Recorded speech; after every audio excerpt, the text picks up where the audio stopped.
Buenas noches, el día de hoy el grupo 79 le voy a presentar el laboratorio número 6. Como introducción tendremos que el electrocardiograma ECG es el registro gráfico en función del tiempo de las variaciones de potencial eléctrico generadas por el conjunto de células cardíacas y recogidas en la superficie corporal. Es un procedimiento simple e indoloro que mide la actividad eléctrica del corazón. Cada vez que el corazón late, una señal eléctrica circula a través de él. Un electrocardiograma muestra si su corazón está latiendo a un ritmo y con una fuerza normal. Nuestros objetivos son explicar la cronología de la excitación eléctrica de diversas áreas del corazón, identificar las características y el tiempo de conducción en cada una de las partes del sistema de conducción, relacionar los eventos eléctricos de excitación cardíaca en el ECG con los cambios iónicos e identificar los criterios para el ritmo y frecuencia cardíaca. Bueno, ahora vamos a comenzar. Nos dirigimos a la pregunta 1. Aquí podemos ver que se nos presenta un sistema eléctrico de conducción cardíaca. Podemos ver los nodos y los músculos del corazón. Si tuviéramos un corazón normal, ¿cuál sería el nodo que funge como marcapasos? Bueno, como bien sabemos, pues los marcapasos principales del corazón son el nodo sinoarterial, nodo auriculoventricular y las fibras de Purkinje, de las cuales podemos decir que el principal es el nodo sinoarterial o sinusal, ya que va a ser el que dé inicio al impulso cardíaco. Muchas gracias. También me parece curioso las fibras de Purkinje. Estas se dice que envían los potenciales de acción muy rápido. ¿A qué velocidad lo hacen y cuál dirían que es el motivo por el que es enviado tan rápidamente? Estos se envían aproximadamente a 0.16 metros por segundo. El principal motivo es que deben ser rápidas porque se encargan de mandar los impulsos cardíacos hacia todos lados de los ventrículos, y esto lo hacen gracias a que son muy permeables a las uniones gap entre los discos de las células que forman las fibras, lo que hace que se transmitan fácilmente entre las celdas de los ventrículos. Muchas gracias, Abby. Viendo el diagrama me parece que está bien claro todo. Entonces yo creo que nos podemos pasar ya a la pregunta 2. Aquí vemos un cuadro sinóptico bastante grande, ¿verdad? En donde nos resume prácticamente los aspectos del electrocardiograma. ¿Cuál dirías que es la situación en el intervalo PQ, en el que suele llamarse PR? Además, ¿qué es lo que representa este intervalo? Hola, ¿qué tal? Yo te voy a responder esa pregunta. El intervalo que representa es el tiempo que tarda el estímulo en propagarse a través del sistema de conducción específico desde el nodo sinusal hasta el punto donde se inicia la despolarización ventricular. Esto habitualmente se mide en DLL, desde el inicio de la onda P hasta el comienzo del complejo QRS, ya sea Q o R. Gracias, Manuel. Yo aquí puedo ver que hay algo que sobresale, que es este complejo QRS. Este complejo entiendo yo que suele tener una tendencia predominante. ¿Podrías decirme hacia qué dirección se dirigen los valores negativos y positivos predominantes? Sí, claro. Los complejos QRS suelen ser predominantes negativos hacia la derecha y positivos hacia la izquierda. Muchas gracias, súper conciso, y me parece que este diagrama nos explica súper bien todo lo que necesitamos saber, así que nos podemos dirigir ya a la pregunta 3.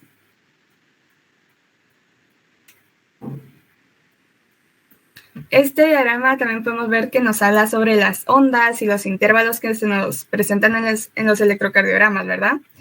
¿Alguien podría decirme qué representa el complejo QRS y qué se forma?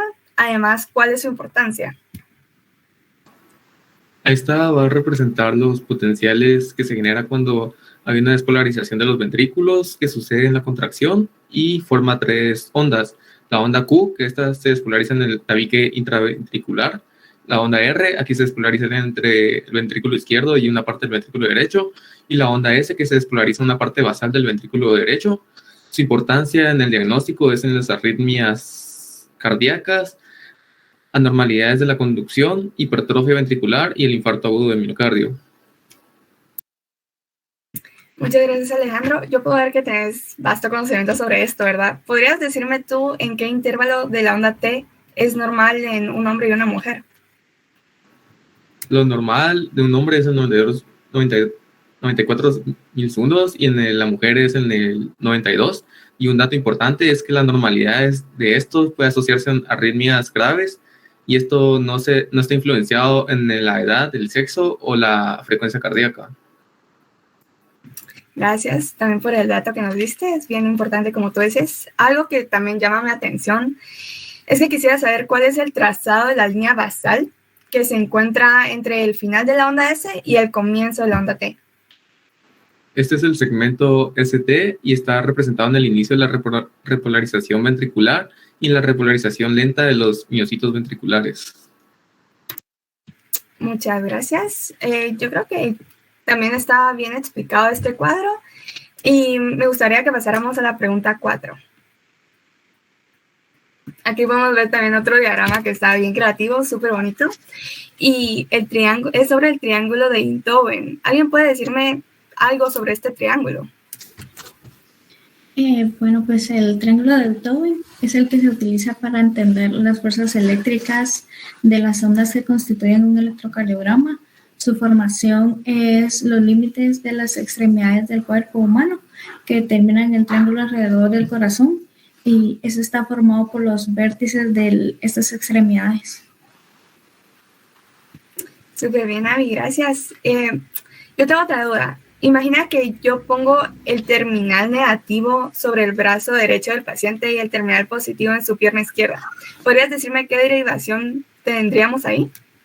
Esta derivación sería la 2 y también aquí cabe mencionar que la derivación 2 se da por el resultado de la suma de la derivación 1 con la 3 que tendrían que dar como resultado en su suma el total de la derivación 2.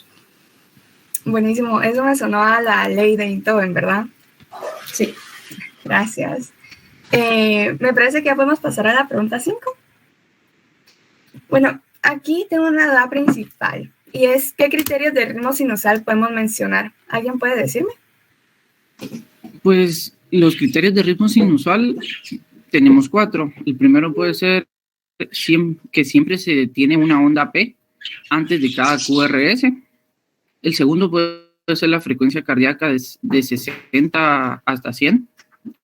El tercero son los intervalos RR regular que sean igual a la distancia entre cada RR.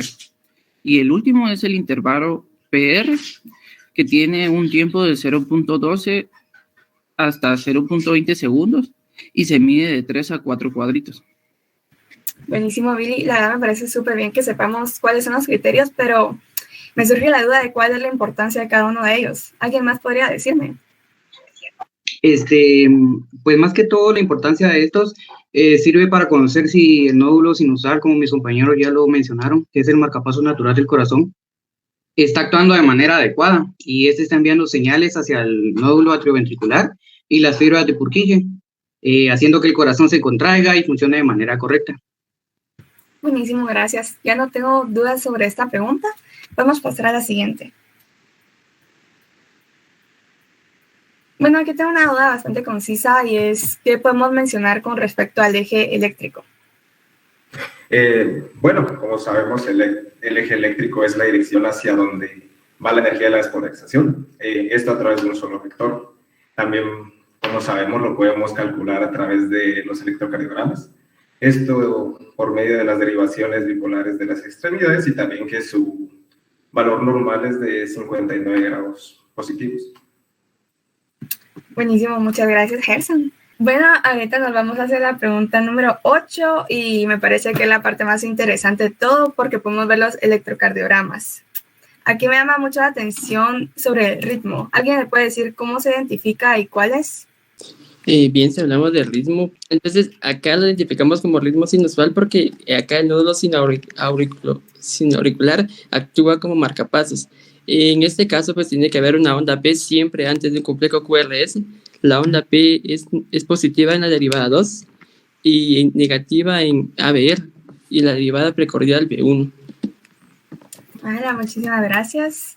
También me llama la atención de que miro que hay unos cálculos aquí que tenemos sobre la regla 300, 1500 y la regla del 6. ¿Alguien podría decirme cómo obtuve el resultado de 88 en la regla de 1500? En cuanto a cómo se obtuvo, pues únicamente lo que hay que hacer es contar, ver en el electrocardiograma, ver los complejos QRS. Bueno, en este caso yo lo hice en dos, ¿verdad? Conté dos complejos QRS. Estos dos complejos QRS conté el número de cuadritos. Y ese número de cuadritos, pues, agarré 1500 y contando el número de cuadritos que obtuve, lo dividí. En este caso me dio 17 y por eso tuve ese valor, el 38. Ah, buenísimo, me parece muy bien. También estoy viendo algo sobre un eje eléctrico. ¿Alguien me podría explicar un poco más sobre esto, por favor? Sí, bien, en cuanto al eje eléctrico, pues no es tan difícil de calcular como se ve, ¿verdad? Únicamente pues hay que agarrar la derivada 1, agarrar un complejo QRS, en este caso yo lo dividí en cuadritos, ¿verdad? Dividí el complejo QRS que tiene una onda Q, una onda R y una onda S. En este caso solo nos guiamos, por ejemplo, si la onda Q sube en el electrocardiograma sube hacia arriba, ¿verdad? Ver si tiene algún cambio de dirección. En este caso no lo tiene, por eso le coloqué un valor de 0. En cuanto al complejo, a la onda R, pues esta sí subió y tuvo un valor de más 11, en este caso milímetros. Y en la onda S, pues tuvo un valor negativo porque esa fue para abajo. En total, pues al sacar todos estos valores, pues hacemos una suma algebraica. Y en este caso me dio de menos 9 milímetros. Este lo colocamos en el eje X en un plano cartesiano. Hacemos lo mismo con la onda ABF. En este caso me dio un valor de más 3 milímetros y lo colocamos en el eje Y. Y en este caso me dio un ángulo de 50. Y pues este se considera de rango normal porque el rango normal dice que es de menos 30 hasta 110. Y por eso pues tiene un eje normal. En este caso pues el eje se orienta, bueno, más que todo la base se orienta hacia arriba y el vértice se orienta hacia abajo, en la izquierda. Listo, la verdad, súper bien explicado, ya no tengo ninguna duda respecto a esto, me lo dejaste bien claro, pero sigo teniendo un poquito de duda en cómo sacaste el intervalo QT. ¿Me podrías explicar un poquito más sobre ello, por favor? En eso yo puedo ayudarte. En el intervalo QT, pues se toma la distancia, bueno, en este caso serían los cuadritos, cada cuadrito pequeño, en este caso equivale a 0.04 segundos, milisegundos, y el intervalo QT se inicia desde el punto Q hasta donde termina la onda T. Y en este electrocardiograma daba un total de 7 cuadritos, entonces al multiplicar esto nos damos cuenta que el intervalo QT dura 0.28 segundos. Listo. ¿Y qué hay sobre el intervalo PR? El intervalo PR se toma desde donde inicia la onda P hasta donde inicia el punto R. No se toma el intervalo QRS completo, sino que desde donde inicia P hasta donde inicia el intervalo R. Y en este caso, aquí nos dio 0.04, ya que solo equivalía a un cuadrito.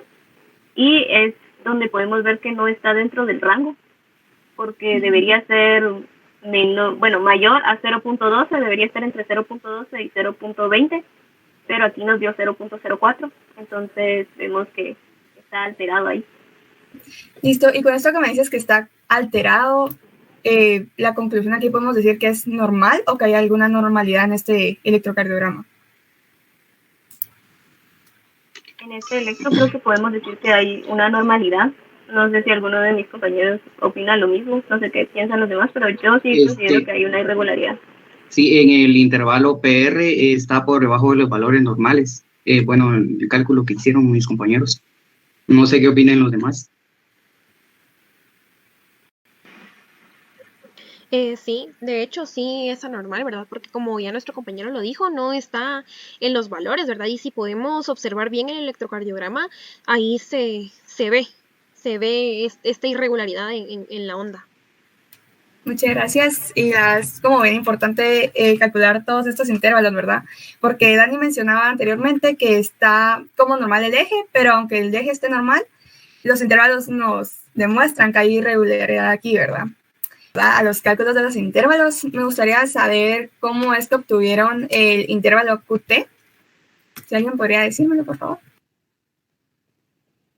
Pues en el QT, de la misma manera, se tomó desde donde inicia el complejo Q hasta donde termina la onda T. En este también había un total de 7 cuadritos, los cuales equivalen a 0.04. En este dio 0.28 segundos y podemos concordar de que está en rango normal. Para ampliar un poquito lo que decía mi compañero antes sobre el ritmo sinusal, si recordamos, pues hay ciertas características que se deben cumplir para que este ritmo sea así, y lo podemos ver exactamente en los intervalos y en el intervalo PR, ya que este hoy sí está dentro del rango de 0.2, y el QRS, bueno, el QT, que es el del que estamos discutiendo, al igual que el anterior, en este sí se encuentra en el rango normal, que sería 0.28 segundos, entonces no se da una anormalidad hasta el momento. Bueno, aquí también me gustaría que habláramos un poco sobre los cálculos que hicieron.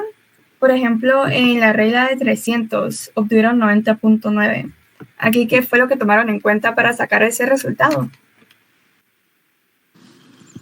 Acá pues lo que se tomó en cuenta para obtener esa frecuencia de 90.9, lo único que se contó fue el número de cuadros grandes entre cada complejo QRS. En este caso, entre una R y la siguiente R. En este caso yo conté pues 3.3 cuadros. Eso la dividí, agarré 300, la dividí entre 3.3 y me dio 90.9. Y eso me dio la frecuencia cardíaca con la regla de 300. Muy bien, yo puedo ver que en el siguiente eje también colocaron de que estaba sobre un valor normal. Bueno, podemos pasar al 6, en donde me gustaría que vieran si este, como en conjunto, ¿es normal o hay alguna normalidad?